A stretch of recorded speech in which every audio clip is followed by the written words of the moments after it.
There is a bridge in Belgium, small bridge, stone construction, spans a canal perhaps 30 meters wide, unremarkable. Thousands of similar bridges exist across Europe, but this bridge mattered. May 1940.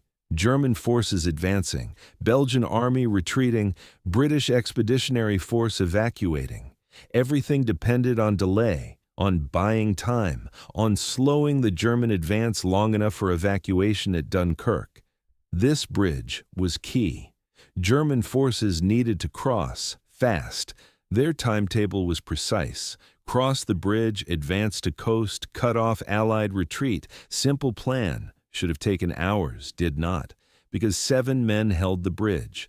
7 Belgian soldiers against German division, 10,000 plus soldiers, tanks, artillery, air support, everything the Wehrmacht could bring to bear against 7 men who held for 72 hours against all logic, against all probability, against orders to retreat. They held. This is their story. Not about glory, about desperation, about bonds between men that transcend rational calculation, about the moment when individual survival becomes less important than collective duty.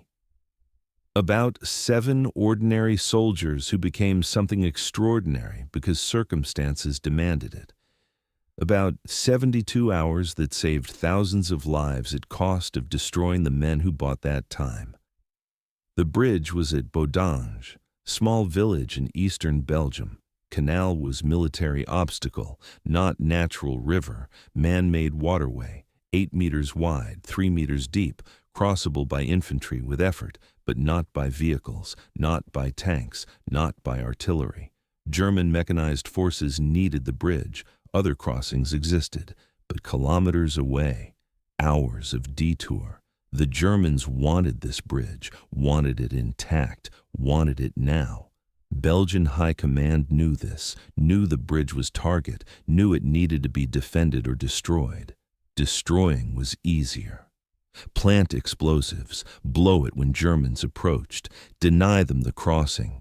But Allied command wanted delay, wanted Germans slowed but not completely stopped, wanted them committed to this route, then destroy the bridge, trap them, force detour, buy maximum time. This required defenders, someone to hold the bridge, slow German advance, keep them engaged, then blow the bridge at last possible moment, maximum delay, dangerous mission, probably fatal, but necessary.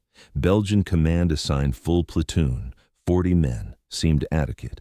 The platoon moved into position, fortified the bridge, prepared defenses, waited.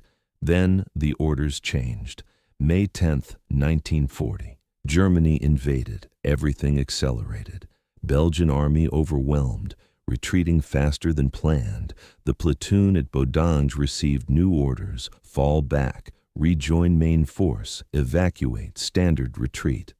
The platoon commander, Lieutenant Willem van Damme, acknowledged the order, prepared to withdraw, but hesitated.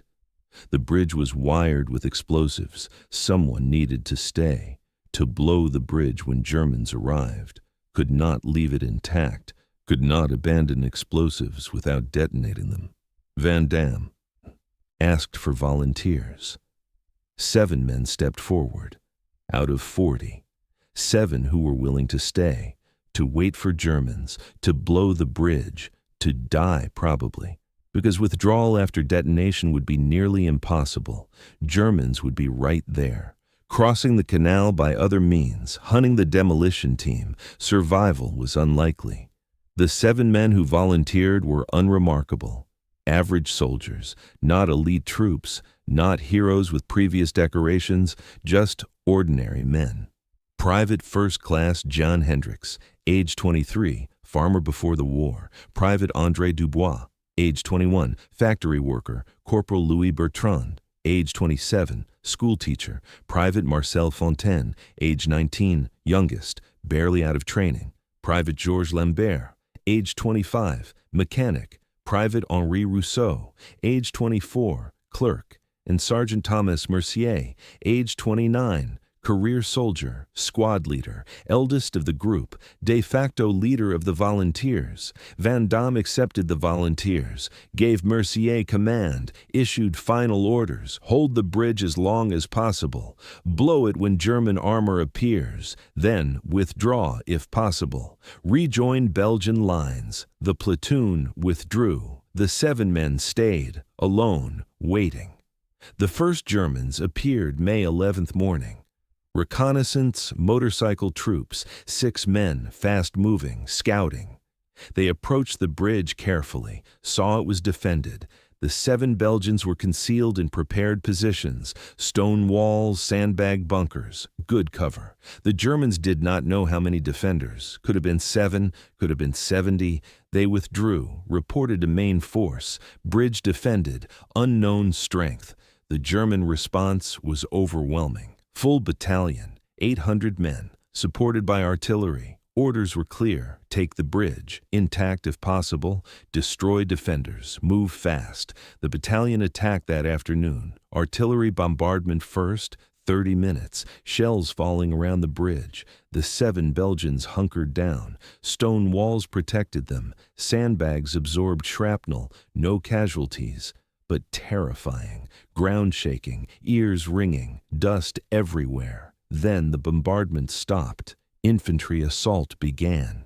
The Germans advanced in waves. Standard tactics: first wave suppressive fire, second wave advance, third wave exploit breakthrough. Against 7 defenders, this should have worked immediately. Did not. The 7 Belgians had advantages: good positions, clear fields of fire, limited frontage. The bridge was narrow. Germans could not bring full numbers to bear, had to funnel across, became concentrated target. Mercier positioned his men perfectly. 2 men on each flank, covering approaches. 2 men directly at bridge, covering crossing. 1 man at detonator, ready to blow bridge if armor appeared. Himself as rover, moving between positions, distributing ammunition, encouraging men, coordinating fire, leadership under pressure. He was good at it, better than anyone expected, including himself. The German assault reached the bridge. Belgian fire cut them down. The funnel effect was brutal. Germans bunched up. Easy targets. Machine gun fire from flanks. Rifle fire from front. Germans fell, withdrew, regrouped, tried again. Same result. The 7 Belgians held.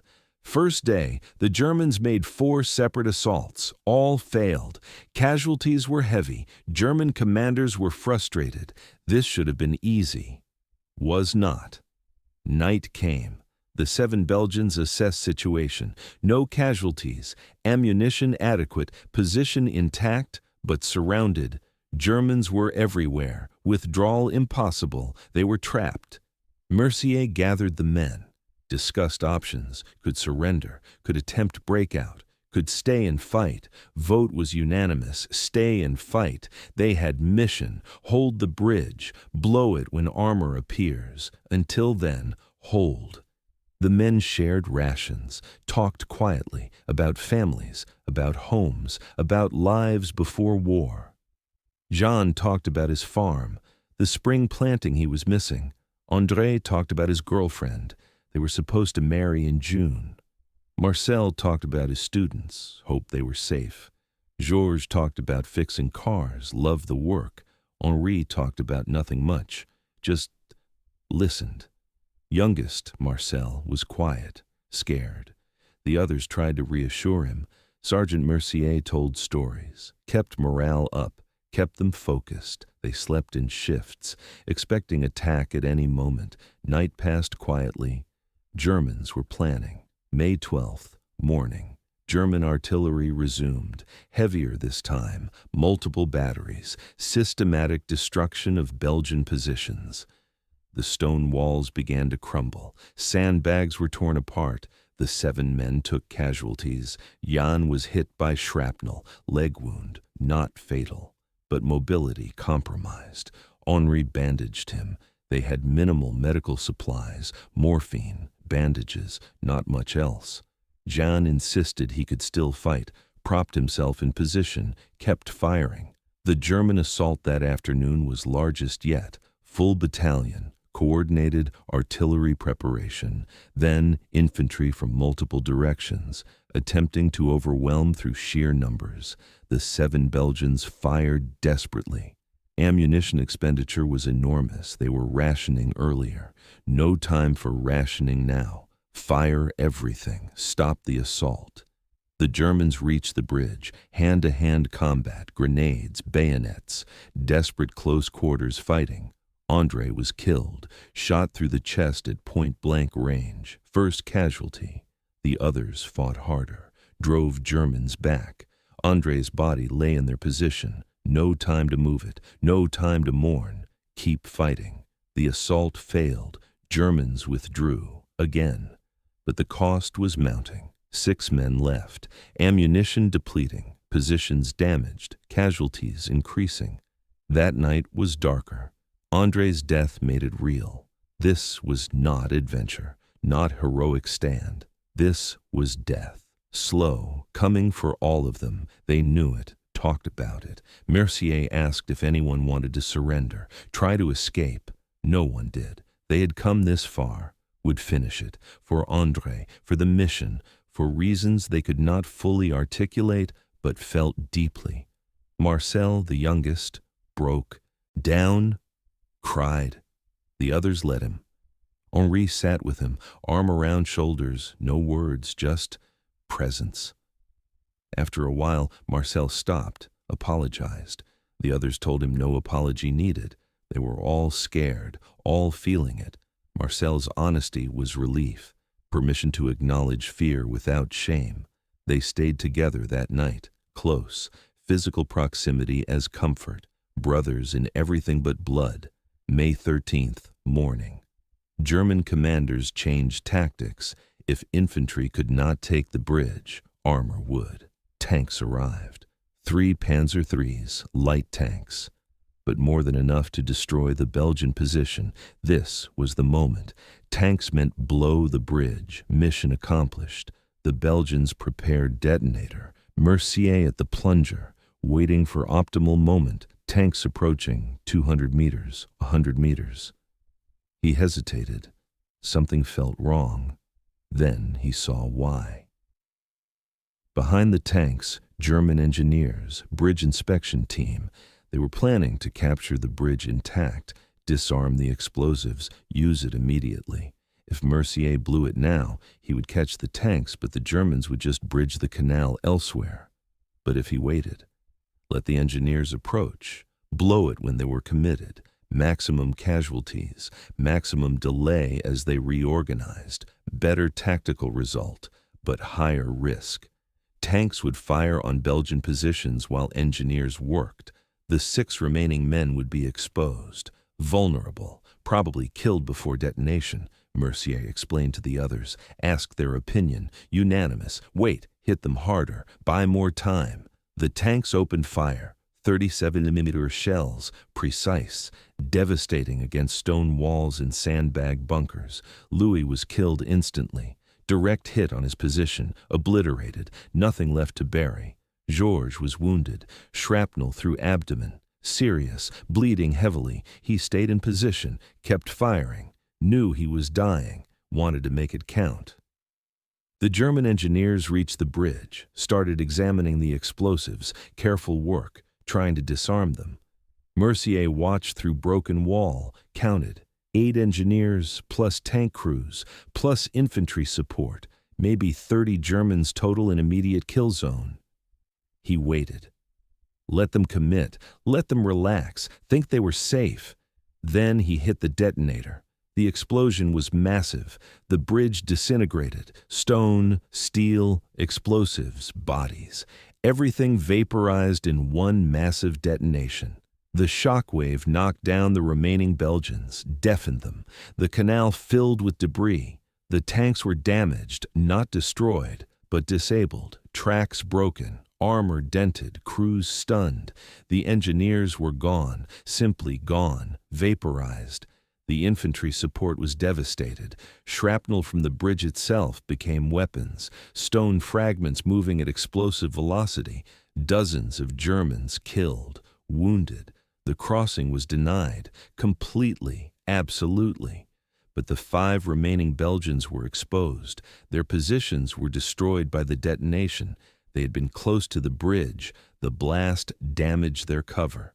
Demolished what remained of their fortifications. They were in the open, visible, vulnerable.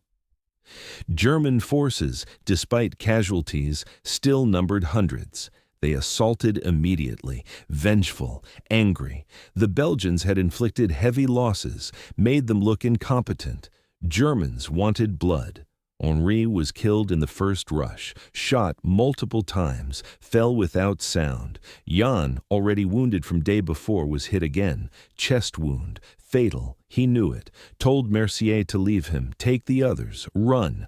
Mercier refused. They stayed together, formed tight perimeter. 4 men now. Mercier, Georges, bleeding from abdominal wound, Marcel, and one other whose name has been lost to history. Records are incomplete. He is remembered only as the 4th man. No name, just presence in the account. They fought from the rubble, using destroyed bridge as cover. Germans could not flank them. Canal prevented movement, had to attack from one direction.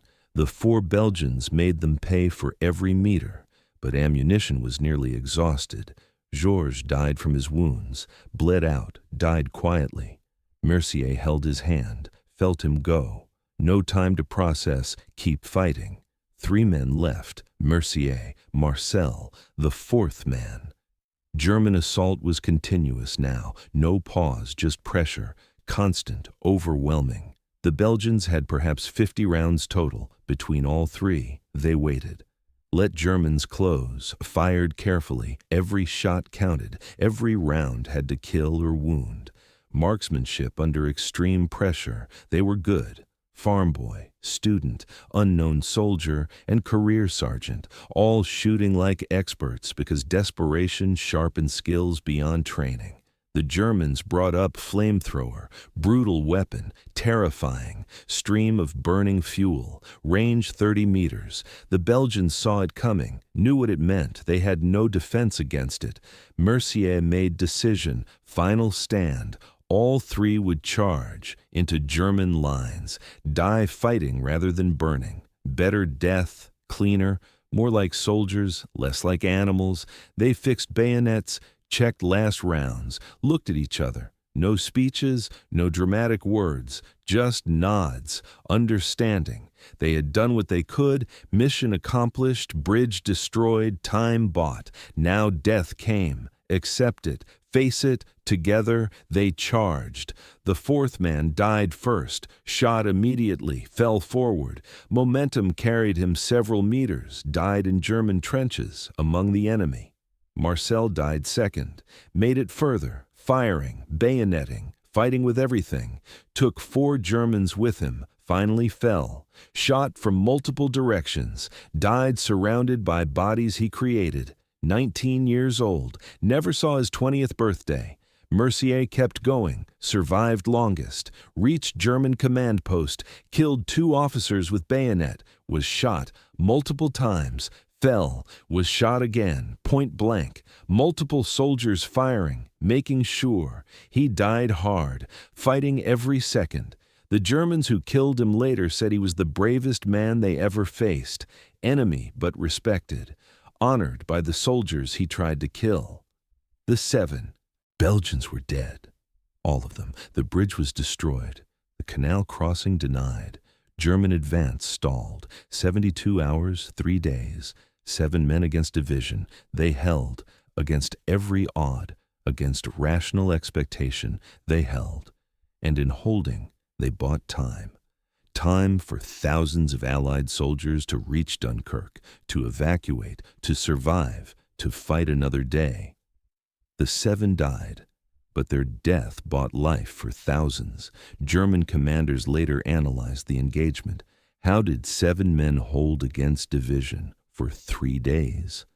The analysis identified several factors: terrain advantage, good defensive positions initially, limited frontage at bridge, German overconfidence early leading to poor tactics, Belgian marksmanship, Belgian determination, all true, but the analysis missed the core truth. The 7 held because they decided to hold, because surrender was option they refused, because retreat was option they rejected, because fighting and dying was choice they made, freely, consciously, together. The German division commander in his after-action report wrote, "The resistance at Bodange Bridge was fanatical. 7 Belgian soldiers inflicted approximately 200 casualties on my division, destroyed 3 tanks, killed 8 engineers, denied critical crossing for 72 hours. This is unacceptable."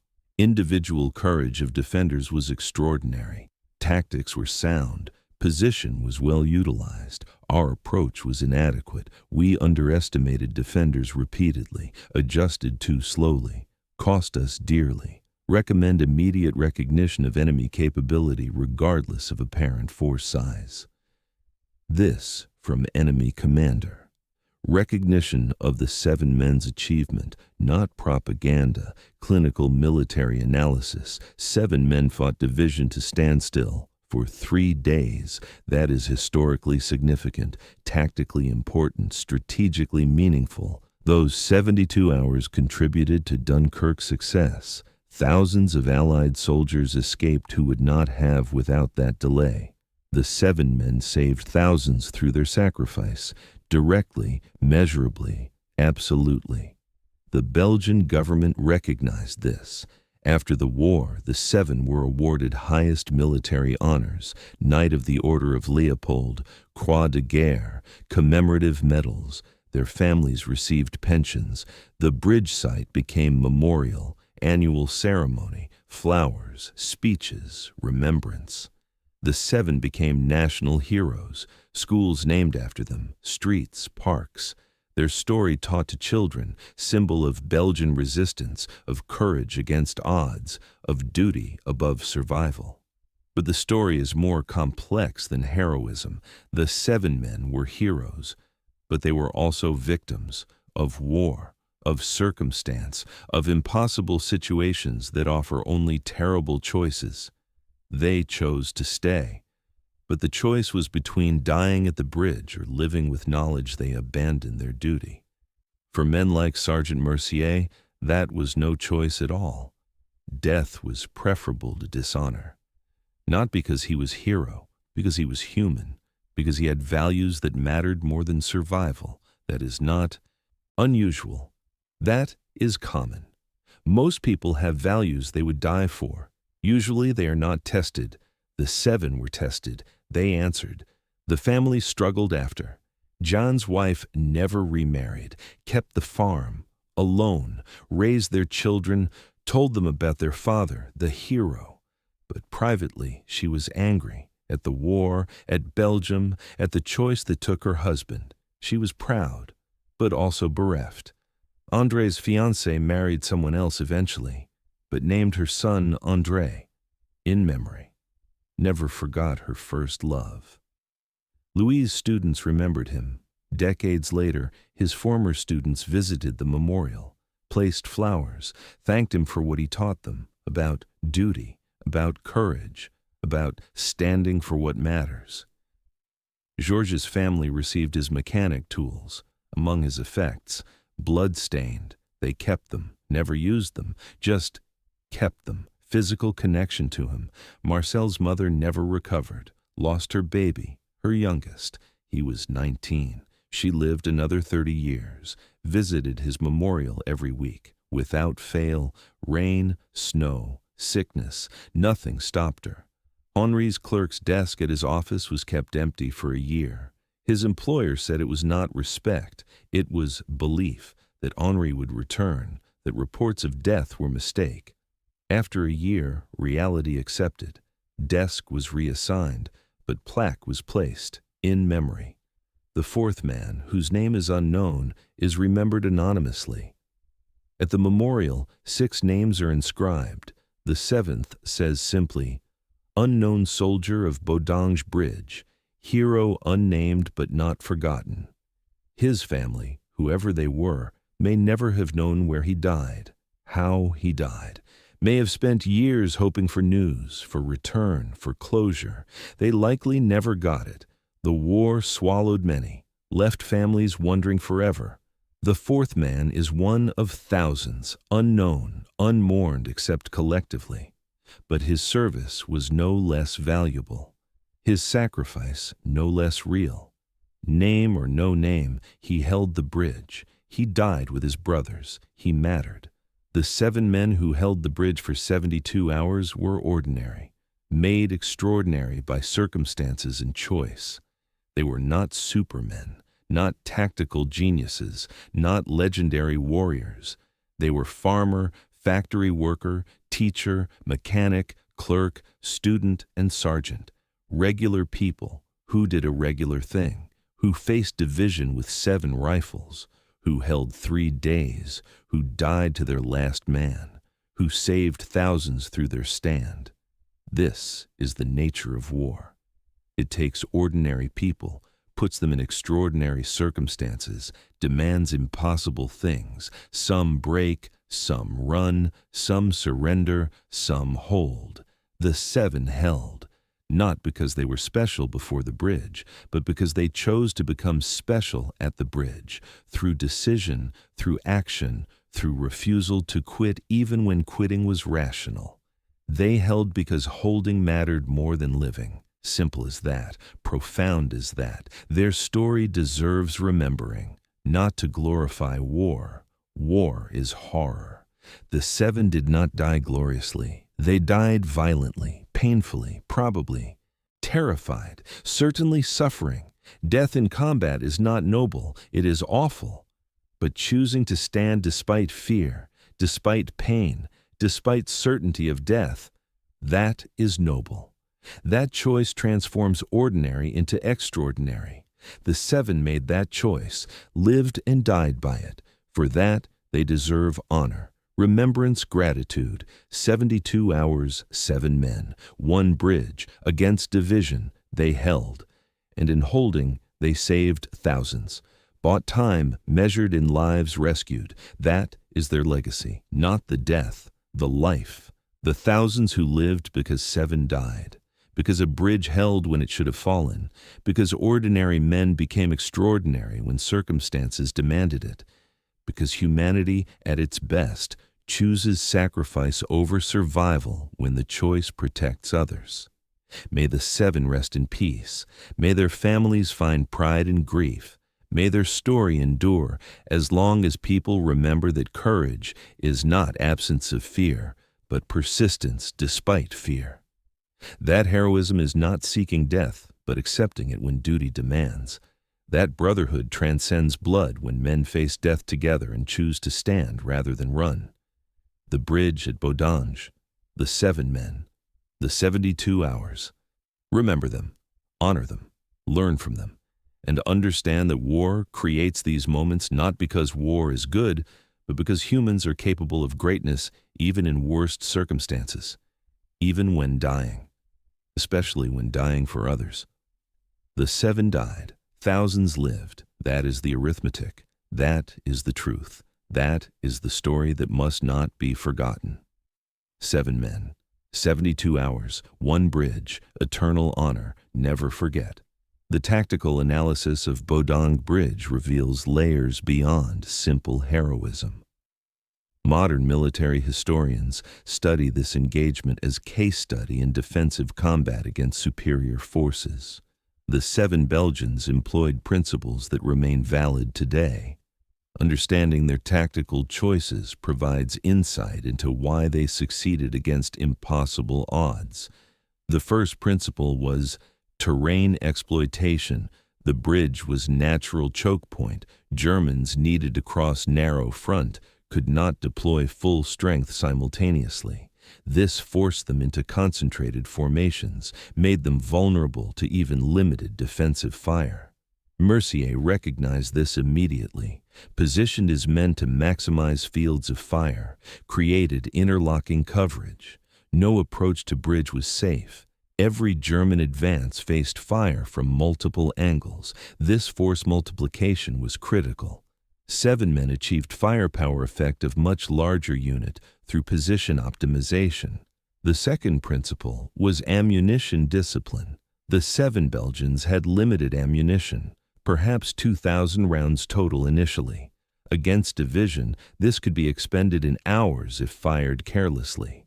Mercier enforced strict fire discipline, aimed shots only, no suppressive fire, no spray and pray. Every bullet had to have target. This conservation meant they could maintain defense for 3 days rather than 3 hours. German accounts note that Belgian fire was accurate, deadly. Each shot seemed to find target. This was not superior marksmanship alone. This was discipline, training, and desperation sharpening focus. The third principle was psychological warfare. The Germans did not know how many defenders existed. Could have been 7, could have been 70. Uncertainty created hesitation. First, several German assaults were tentative, probing, not full commitment. If Germans had known from start that only 7 men defended bridge, they would have overwhelmed position immediately. But uncertainty bought time, made Germans cautious. By the time they realized true defender strength, the Belgians had already inflicted heavy casualties. German commanders became personally invested, angry, made tactical errors driven by emotion rather than logic, sent more troops than necessary, used artillery excessively. These errors gave the 7 additional survival time. The fourth principle was morale maintenance. 7 men isolated for 72 hours under constant attack should have broken psychologically. Fear should have driven surrender or desertion. Did not happen. Sergeant Mercier's leadership was crucial. He kept men focused, gave them purpose beyond survival, made the mission personal, not just orders from distant commanders, personal duty to each other, to Belgium, to families they protected by delaying German advance. He talked to them constantly, encouraged them, acknowledged their fear while reinforcing their resolve. This psychological support sustained them through impossible stress. The fifth principle was adaptive tactics. Initial defensive plan assumed platoon strength, 40 men, multiple positions, redundant coverage. With only 7 men, Mercier had to adapt, concentrated forces, created kill zones, used mobility between positions to create illusion of more defenders. When casualties reduced them to 4, then 3. Tactics adapted again. Tighter perimeter, more desperate measures, but always adapting. Never rigid adherence to plan when circumstances changed. Flexibility kept them effective far longer than they should have been.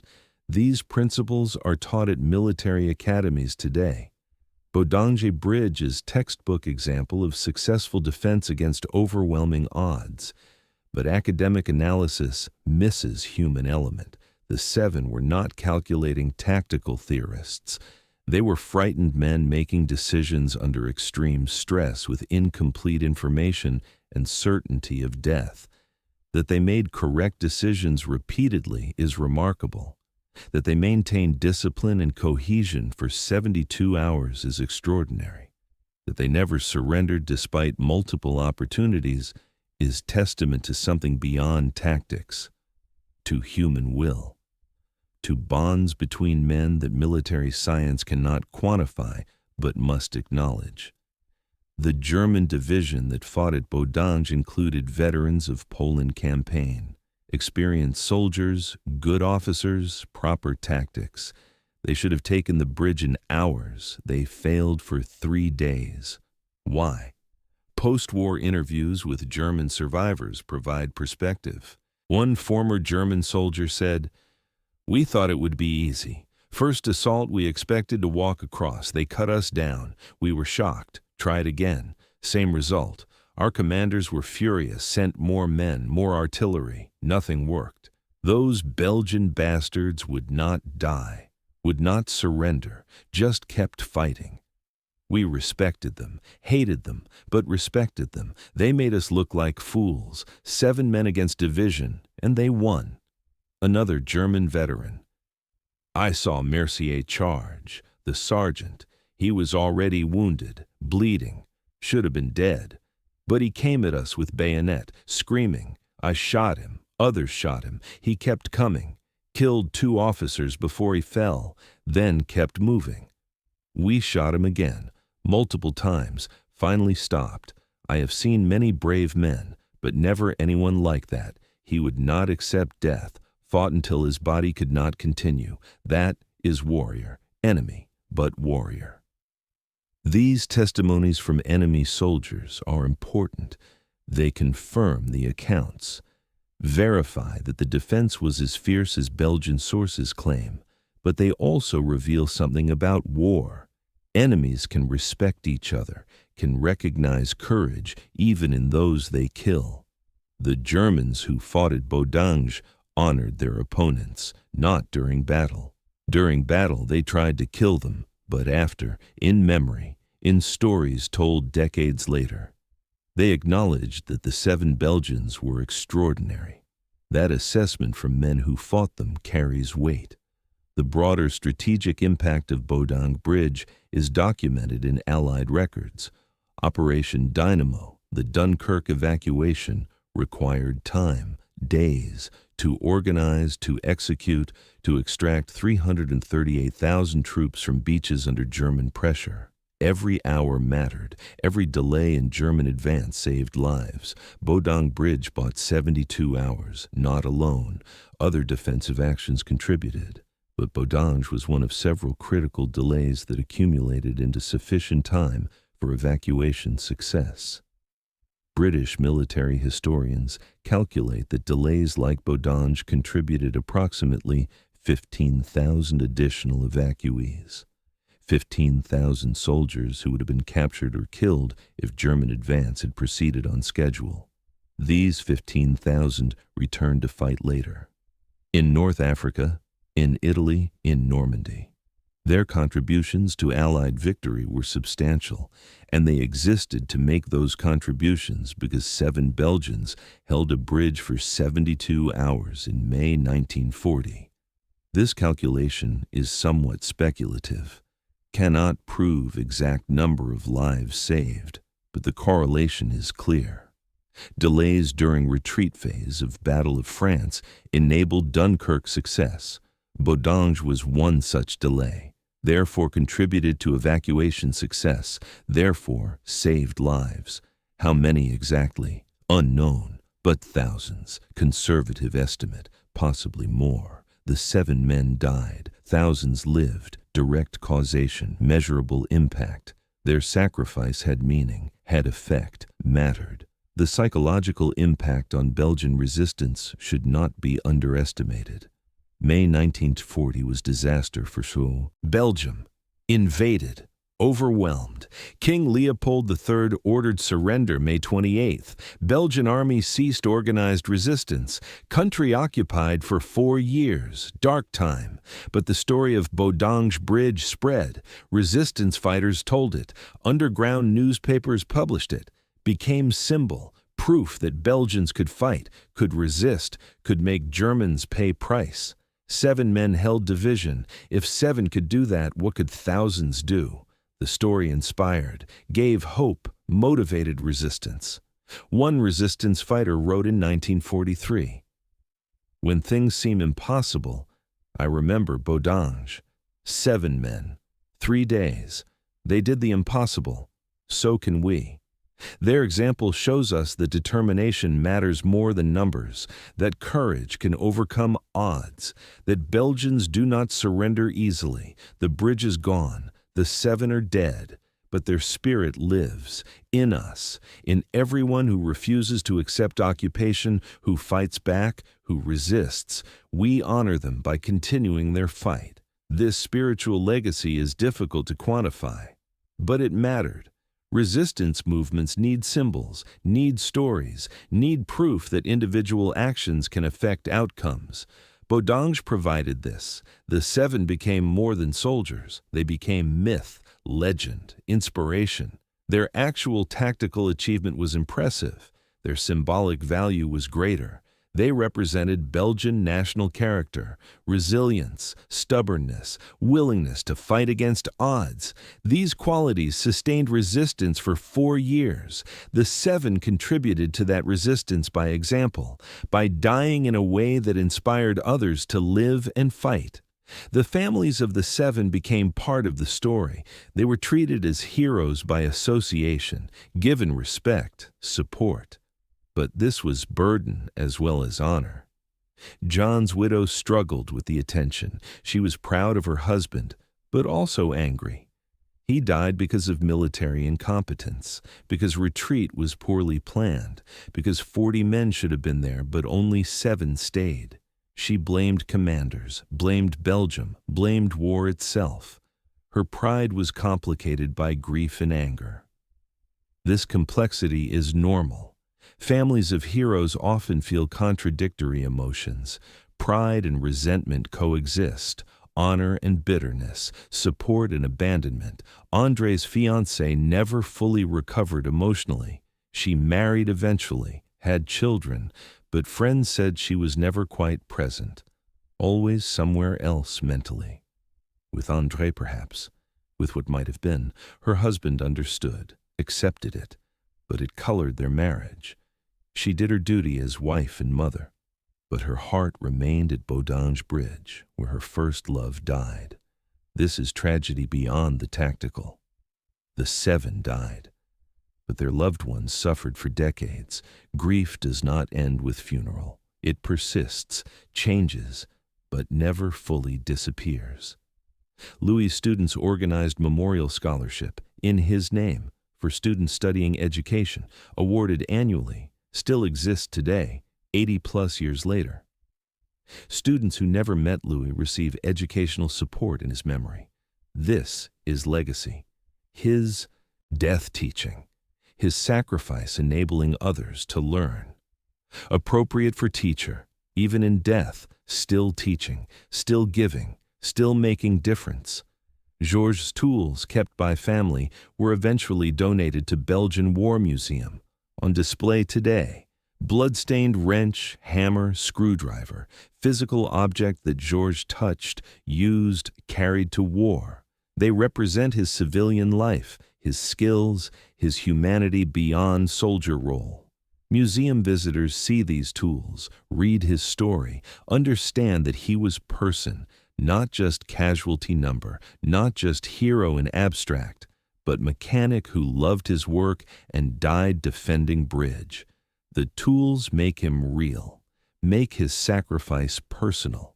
Marcel's mother's weekly visits to Memorial lasted until her death, 30 years. Over 2,500 visits, rain, snow, sickness. She came, placed flowers, spoke to Stone Memorial as if Marcel could hear. Other families visited too. They met there, formed community, united by loss, by pride, by complicated emotions that only they fully understood. These meetings continued for decades.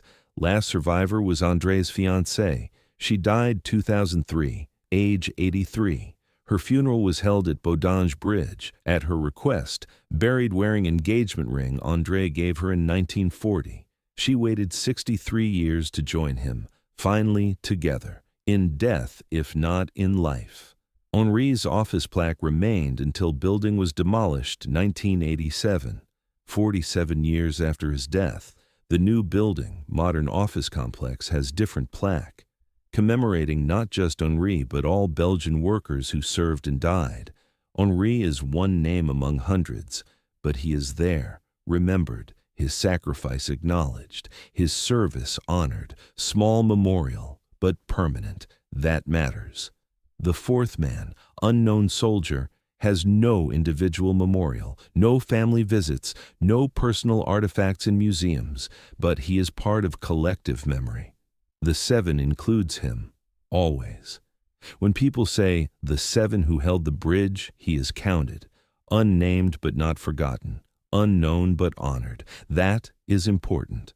In war, many die unidentified, unmarked graves, missing in action, unknown soldiers. Their service is no less valuable, their sacrifice no less real.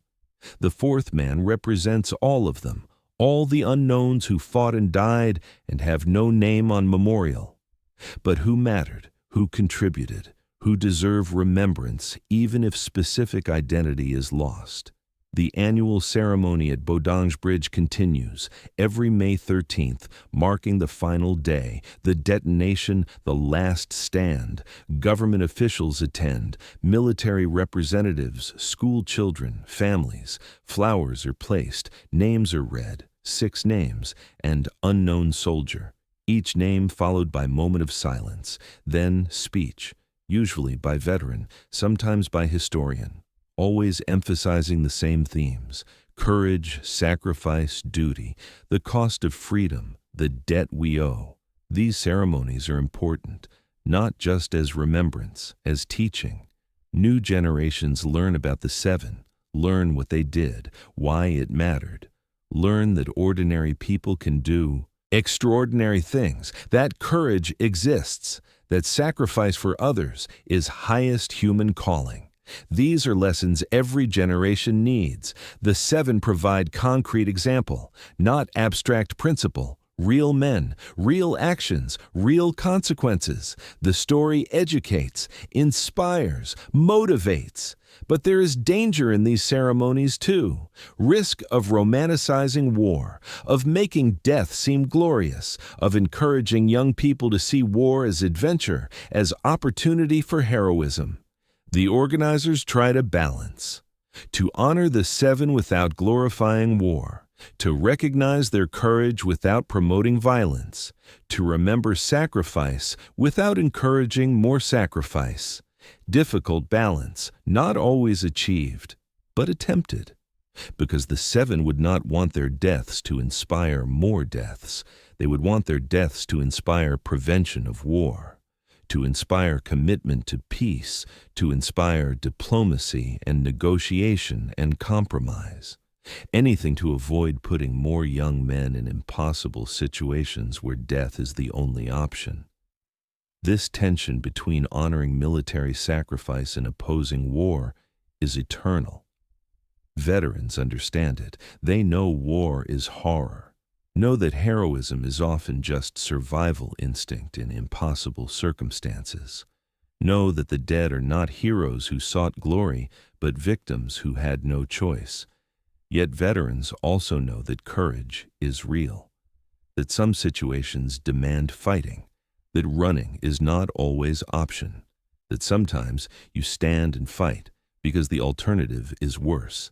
This complexity is lost on civilians often, who see only hero narrative or only victim narrative, cannot hold both simultaneously. But both are true. The 7 were heroes and victims, both, always. The 7 men who held the bridge for 72 hours were individuals, each with story, each with life cut short, each with dreams unfulfilled. Jan never saw another spring planting. André never married his love. Louis never taught another class. Marcel never grew old. Georges never fixed another car. Henri never filed another report.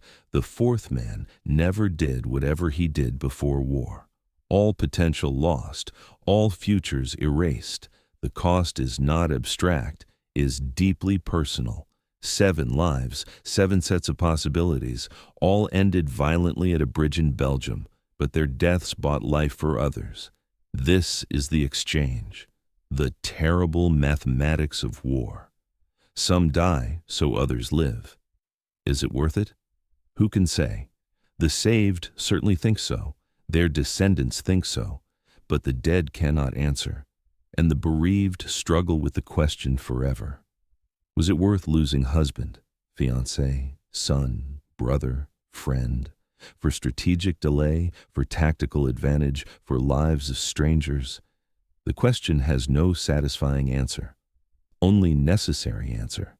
Yes, it was worth it, because the alternative was worse, because defeat was worse, because surrender was worse. But worth it does not mean good, does not mean fair, does not mean acceptable, just means necessary. And that necessity is tragedy at the heart of war. The 7 men who held Bodange Bridge for 72 hours are part of history now. Their story preserved, their names remembered, their sacrifice honored. But they were not historical figures when they held that bridge. They were scared young men facing death, wondering if anyone would remember, hoping their deaths would matter, praying for courage to endure, for strength to keep fighting, for mercy of quick end when end came. They were human, fully, completely. And in their humanity, they found something extraordinary. The capacity to stand when standing seemed impossible, to fight when fighting seemed futile, to persist when persistence seemed insane. That capacity exists in many people. Most never face circumstances that require it. The 7 did, and they answered. Their answer was 72 hours, was 200 German casualties, was destroyed bridge, was delayed advance, was thousands saved, was courage demonstrated, was duty performed, was honor maintained, was brotherhood proven, was sacrifice completed, was death faced, was peace finally found.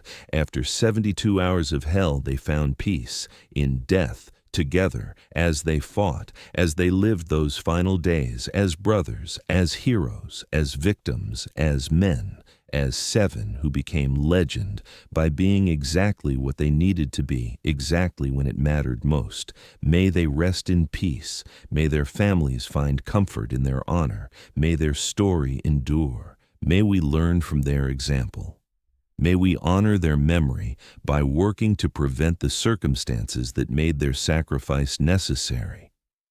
May we remember that war creates these moments, not because war is good, but because humans are capable of extraordinary things even in worst circumstances. And may we never forget that behind every military statistic, every tactical analysis, every strategic calculation are individual humans, with names, with stories, with lives worth living that were cut short by necessity we call war. 7 men, 72 hours, Bodange Bridge, May 1940. Remember them, all of them, by name and unnamed. Honor them, learn from them, and ensure that their sacrifice, and all sacrifices like it, lead us toward a world where such sacrifices become unnecessary. That is how we truly honor the dead, not just with ceremonies and monuments, but with commitment to peace, to diplomacy, to preventing the wars that create the situations where 7 men must hold bridges against divisions. That is the ultimate memorial. That is the true honor. That is what they would want. Peace for all, forever.